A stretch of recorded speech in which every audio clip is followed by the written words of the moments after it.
Hello guys, welcome back to Maths on African Motives. We are still on our mathematics grade 10.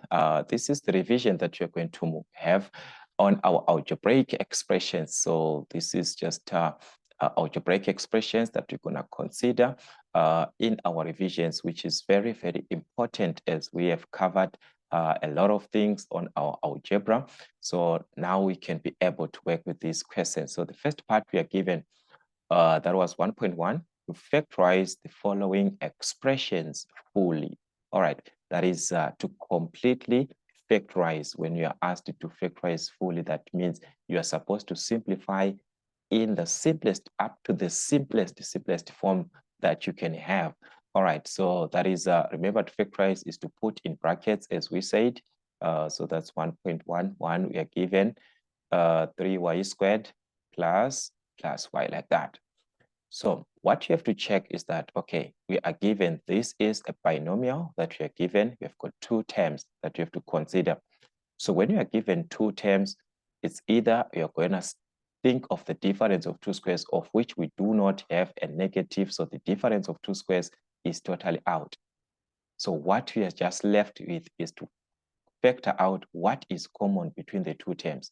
There's nothing that is special as long we are given two terms. We just have to check for what is common between these two terms, the highest common factor between 3y squared and positive y. Okay, remember I said the highest common factor is the one that carries the smallest exponent. That means in this case, we are referring to y to the exponent of 1, which is same as y. So we are going to factor out y in this case. All right, so let us divide 3y squared divide by y. This is going to give us 3y. Remember, if you're dividing, this is 3y squared.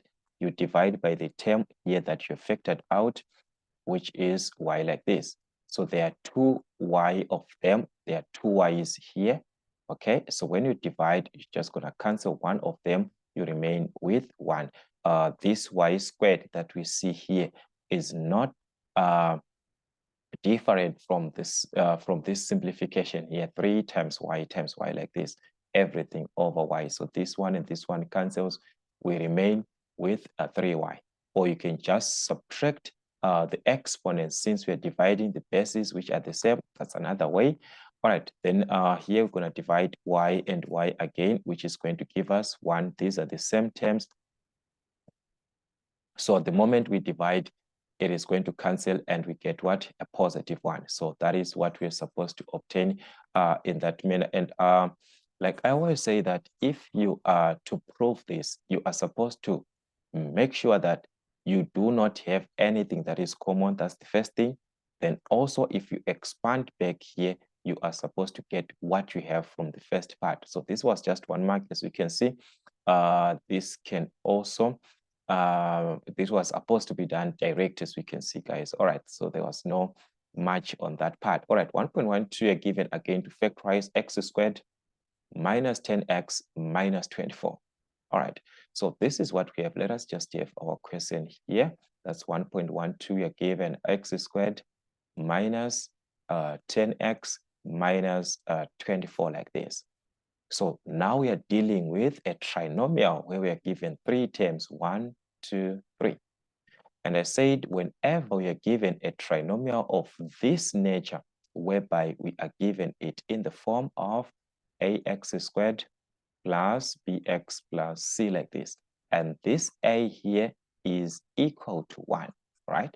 When we're given that a is equal to 1, we've got a special type of factorization that we can simply make because this coefficient of x squared is equal to 1. So I said you're just going to have 2 brackets like this. Then you're going to have, in order for you to get this 1 here, it means we are given x and another x here. That x times x, it gives us x squared, okay?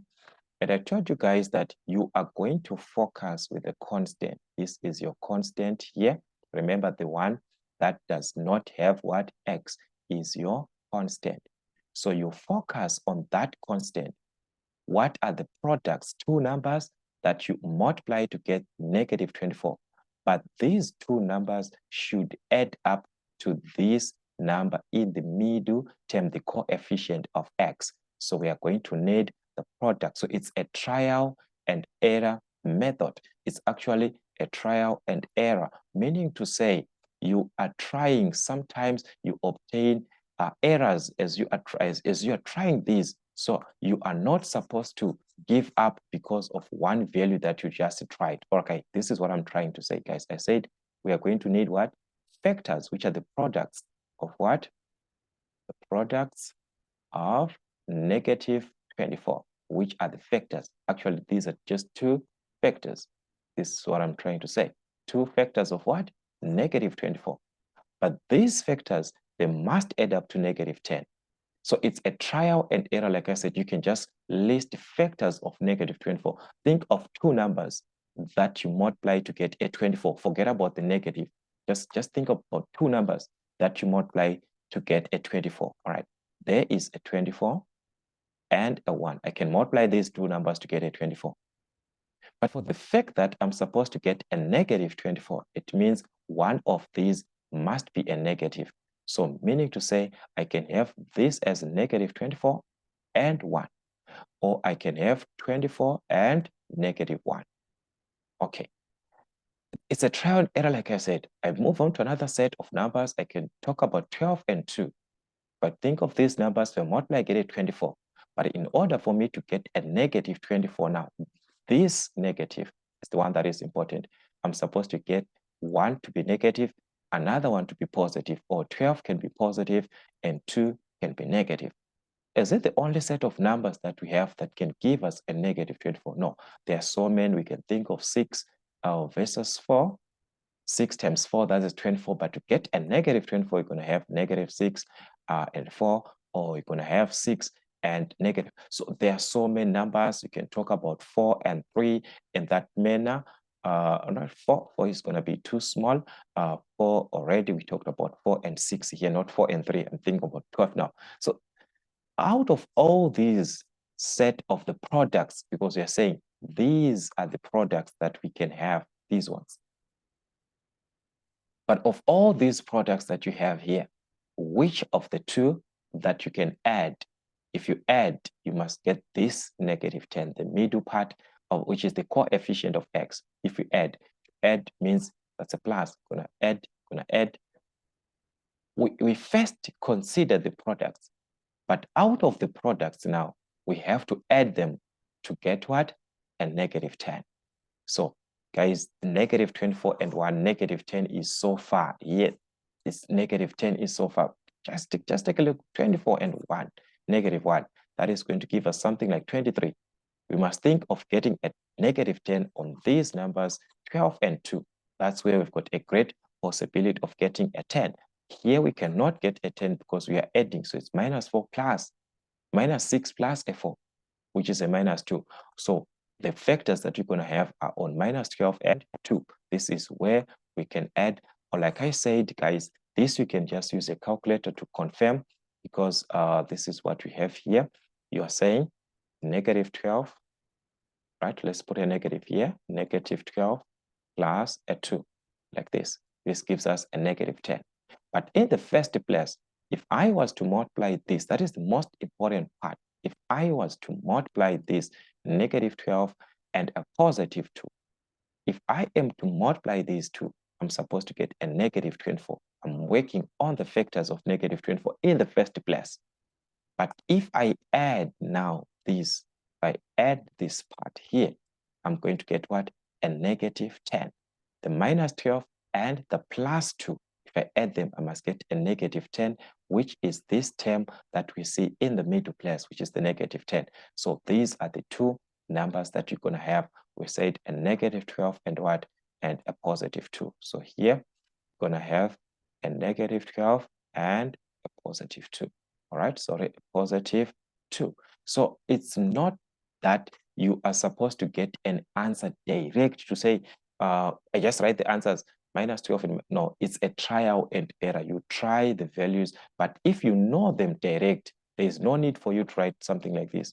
Okay, if I know these numbers, like you've studied a lot, and then you know this, there's no need for even you to write something like this, okay? But this is just for the sake of us all to understand what is happening. All right, so let us move on to 1.13. It was another question again on factorization, this time 3 marks. So that's question 1.13, where we are given 9x squared minus y squared plus 10y minus 25, like this. Okay, this is 3 marks. So if we are to check at this type of factorization that we have here, you might be wondering, what is it that is happening? Because I'm having x, I'm having something of y. All right. And instead of that, I've got 4 terms, of which I was supposed to be thinking of grouping of the terms. But if you check properly, guys, here we have got a quadratic, which is a trinomial that we are supposed to consider in terms of y. If we had to consider our trinomials to be factorized in terms of x in this nature of ax squared plus bx plus c, whereby we have got x squared, a linear, then a constant at the end. If we consider, this is exactly what we have here. All right, let's see. We've got the highest exponent, which is being 2. We've got a linear, then we have got a constant. The only difference that we see, it is only written in terms of y, not in terms of x. So we are supposed to think of this trinomial to be factorized, because we know that it can be factorized if we have this. So it is just written in terms of a y squared plus b y like this plus c. This is what we just have. So there's no difference from this part that we are used to. So what can we do so that we focus with this, because we can be able to factorize this direct. We understand this factorization so much. So what can we do? All right, this is what you're going to do, guys. If we are to take into consideration this term, then we can factor out this negative so that this part of y remains as a positive as it is, like this. So we're going to have 9x squared just going to remain as it is. Then I factor out this negative so that I just obtain this trinomial that I'm used to, because I'm used to this type of factorization. I can factorize direct from this type of a trinomial, which is a quadratic expression. I'm used to this. We are used to do this. We talked about this. Okay, so what we get if we factor out a negative, that's a negative, and a negative is going to be a positive. So this will be positive y squared. Positive divided by a negative, it gives us a negative. So that's negative 10y, a negative, and a negative, it gives us a positive. So this is positive 25. So if you are to check, we are back to the same quadratic, which is the trinomial expression that we have, like this part here. If you are to check, this is what we had: x squared minus 10x minus 24. That's a trinomial here. This is what we have here, exactly the same way: y squared minus 10y plus 25. Only that it's written in terms of y. It's just like x squared minus 10x plus 25. We are used to this type of factorization. So we're just going to factorize this the way that we are used to, but this is in terms of what? In terms of y. All right, so let us factorize this trinomial that we have. So that means we're going to have 9x squared. There's nothing that we're going to do for now. Minus, we know that if we factorize this, we are going to have 2 brackets. All right, so we're going to have 2 brackets. But these brackets, they are being affected by this negative that we see. Okay, so let us factorize. Since the coefficient of y squared, which is a in this case, this a is equal to 1. As you can see, it's 1. So you're just going to have 2 brackets, just like the previous case. But this will be y, this will be y. The previous case, it was x, but this one, it's y. Then I told you guys, you focus or you work with the constant, this one, 25. What are the products of 25, which are the factors, 2 factors? You're just considering 2 factors, 2 numbers. When I'm considering about the factors, I'm just talking about what? 2 numbers. That are the 2 factors of what? 25. But these factors of 25, they must add up to negative 10. So the factors of 25, think of 5 and 5. If I multiply 5 and 5, I get a 25. Okay? But if I add 5 plus 5, that's a 10, not a minus 10. I'm supposed to get a negative 10. So what am I supposed to do? To get a positive, it means I can put a negative this side and another negative. Remember, a negative times a negative, it gives us what? A positive. So if I add minus 5 plus minus 5, I get a minus 10. Like I said, guys, if you do not understand this addition because of these directed numbers, minus plus, just use your calculator. So this is what I'm trying to say here. Minus 5 like this, plus a minus 5. We are supposed to add. If we add, all right, a minus 5 like this, all right, a minus 5 like this, what are we going to get? A minus 10. So these are the two numbers that I need. If I multiply these two numbers, I get a positive 25.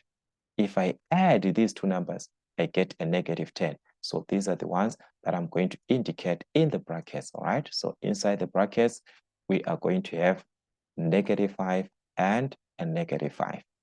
Okay, what does this part tell us? It tells us this is a perfect square expression because these two brackets are the same. Y minus 5, y minus 5. These two brackets are the same. So if they are the same, what does it tell us in advance?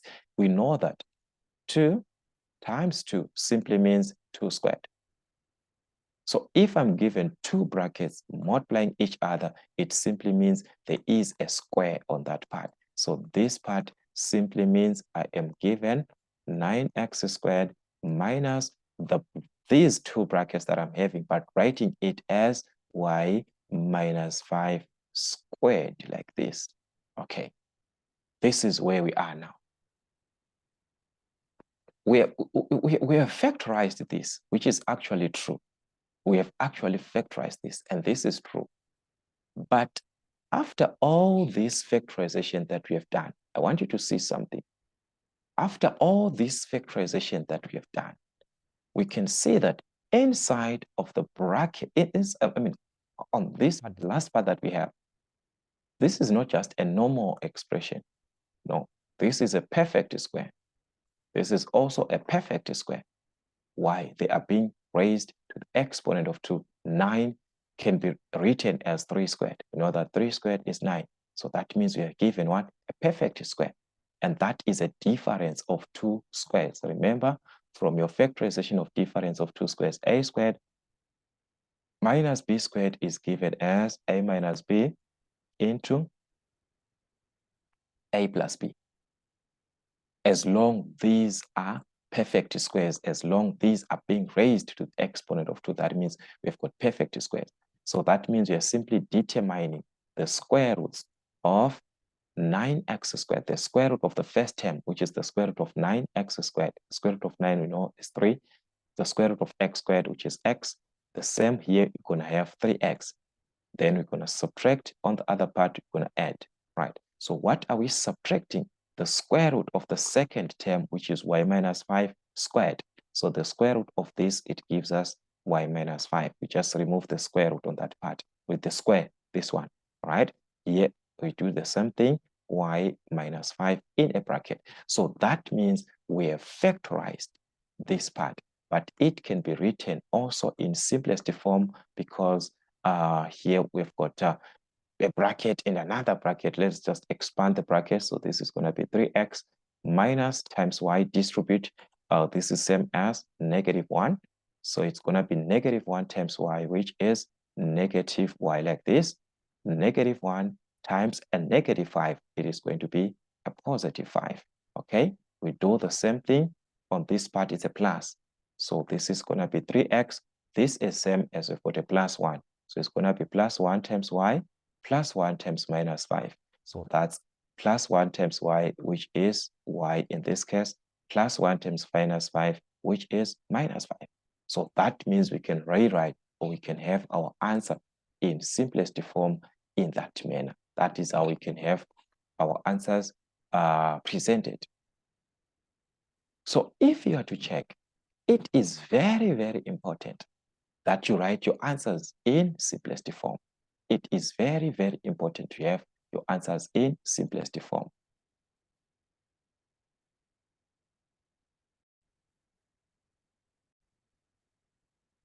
Okay, no problem. Let's check the other part and see. But as you can see, this is what you're actually supposed to have.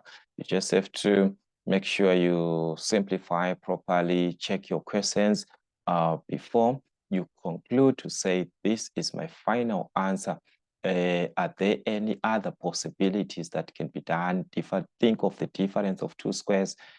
Mostly it can be like that. Okay.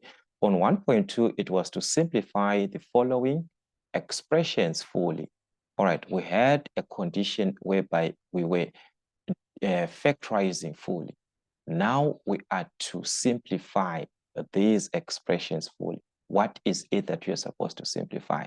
So for you to simplify, you are asking yourself to say on this part, like on 1.21, what is it that I'm supposed to simplify? I'm given brackets.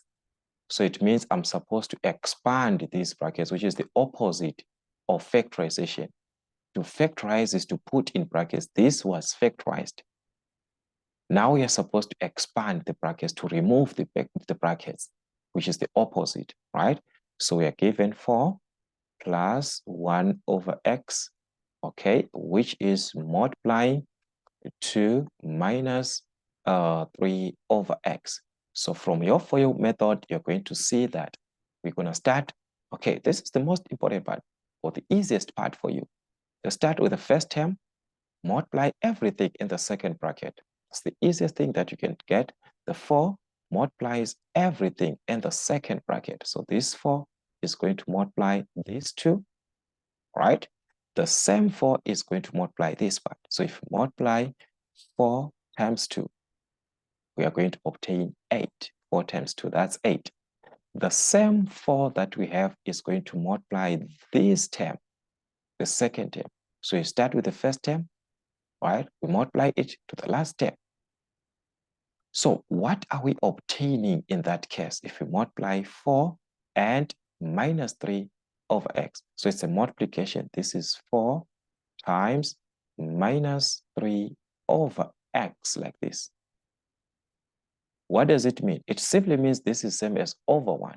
Remember, every whole number can be written as over 1. So you're multiplying 4 times negative 3, which is a negative 12 over 1 times x, which is going to give us what?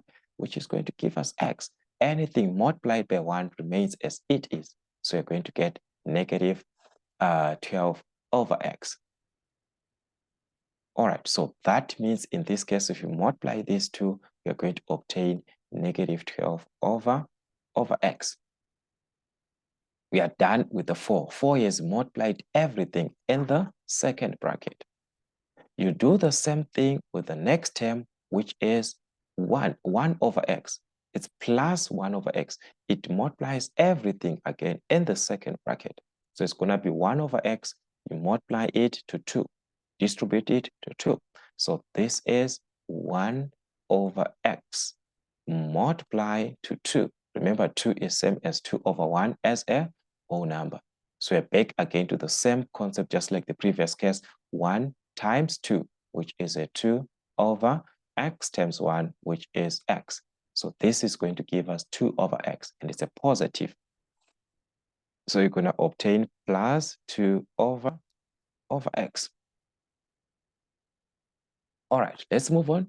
Still, we are on 1 over x. It multiplies the other term because it's supposed to multiply everything in this bracket.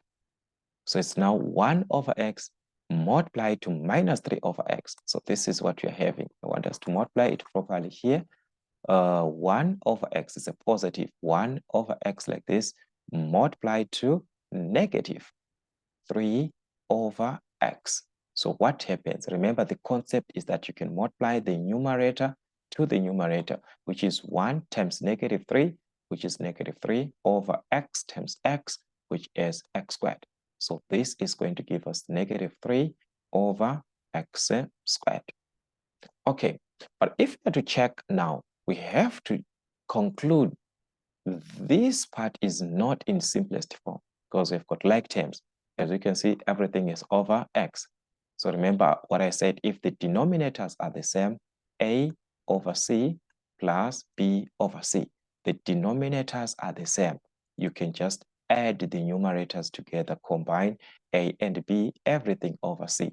This is what is happening on X. We can see that X is the same or is the common term that we have in the denominator there. So what we can simply do is to add, all right, to combine everything on this part only here. We combine it, everything over what? Everything over X. So this is supposed to be minus 12 plus 2 like this. We are combining this minus 12 and 2. But over what? Over X, which is the one that is common here. X is common. So this is over X. Minus 12 plus 2, that's a negative 10. If you simplify this properly from our calculator, gonna get what? A negative 10. So like I said, guys, you are supposed to be also be used on your calculator, negative 12 like this plus a 2. All right, plus a 2 like this. This is going to give us negative 10. So that's negative 10 over X, which is the one that is common here. So that means we have got negative 10 over 12. So this is going to be negative 10 over X, sorry, negative 10 over X. Okay, minus 3 over X squared. There's nothing that we're going to do on this part. These are unlike terms. But these are like terms. We can consider X and X, not X squared and X. So at this stage, we're done. There's nothing that we can do. This is in the simplest form. All right. So that is how we could have simplified this question in simplest form, or to simplify fully. All right. So the question here was to simplify the expression, simplify fully. All right. Let us check on number 1.2, right? What is it that we're supposed to do on that part? All right, let's just check 1.22 actually. This is 1.22. So we're given, to simplify again, this is 5x minus 5, everything over 5x. And we are supposed to simplify this fully. So we've got two ways that we can consider. Remember what we had previously. This is just a combined expression. So what we had previously is that we can separate this by 5x and also this by 5x. As long here it's being separated by a plus or a minus, we can be able to separate this fraction. So we can separate this to be 5x over 5x minus 5 over 5x. As long these two are the same, because that is what made us to combine these two with the same denominator. Remember, that was exactly what we did on the previous case. So that means we can simplify. The 5 and the 5 can cancel. The x and the x can cancel. This means we're going to get a 1 minus the 5 and the 5 cancel. The 5 and 5 cancels, we get a 1. 5 divided by 5, 5 divided by 5. So that means we are dividing by 5. Okay, so this is going to be 1 over x. So you can actually write it this way, which is fine. Or someone could have written this way to say, okay, here what I can see is that 5 is common. Not to say I want to divide this, but I can see that 5 is common in the numerator. So I can factor out this 5 that I have in the numerator. If I factor out this 5, I'm going to be left with what? 5x divided by 5, that will be x. Minus 5 divided by 5, this is going to give me a negative 1. Everything over what? Everything over 5x. So that means here I can cancel the 5 and the 5. Then I'm just going to write this as x, right? I'm just going to write this in simplest form as this, x minus 1 on top on the numerator, everything over x. So what we see here, and what we see here are actually the same. It's just one and the same thing, just written in different ways. But it's actually one and the same thing. If we are to divide by x, you're going to see that you're going to have the same answer as this one.